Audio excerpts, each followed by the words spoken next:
there's a heavy-handed, all-white treatment that just isn't fair, you see. Now, when we talk about a book like Man-Child and the Promised Land, I mean, that was like my neighborhood. I mean, the same cats that he talked about, I had cats in my neighborhood the same way, with the gang fights and so forth and so on. Drugs, we never really came into contact with drugs the way Brownie's book did, because most of the cats I hung out with, we were hitting the ball or chasing the ball or something like that. You know, I came into contact once with marijuana. It was a Thursday night dance. I think I was like 13 years old or something. Had on all of the hippest stuff, man. My pants way up, you know, the Daily News in my right pocket, had my Jeff on, and I was looking bad and smoking my father's Camel cigarettes, you know. And this cat came up to me and said, "Give me a light." And I noticed that the butt he was smoking was kind of short. And I offered him a cigarette. I said, "Don't you want?" He said, "No, man, this is fine." You know, and I put my cigarette up to his, and he made that noise, you know. And I shot out of there so fast, man. You know. But the importance of black history, I mean, you just can't measure it, man. Because then, and I think this is why people don't want to serve it, and they don't want to put it out.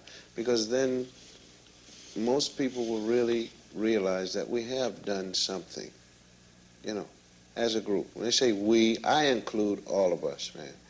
Because, you know, the cat's going to vote for Wallace. He's talking about keeping niggers in their places, see, or keeping the nigger in his place.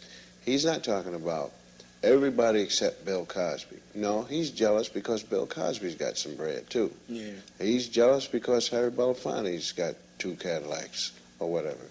And he just assumed that this whole country be all white, you see. I just feel that if we can get the history put in, that isn't the only thing, but that is a very important thing, man.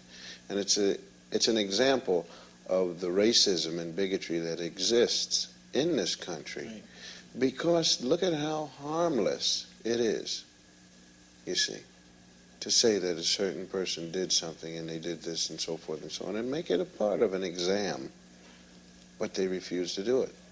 Before, last year, I excused the teachers and the school system for it because, you know, you have to be prepared. Yeah. And I said, okay, if you don't have it this year, all right, that's because you're not prepared, but you have the summer. You know, go to your library, go to the reserve book room, read, find out, you know, black heroes in World War II, black heroes World War I, so forth and so on. Men who have invented things. The real black man who was with Lewis and Clark. Right. The cat who went to the North Pole, how much he did, so forth and so on. Let's get all this together, man.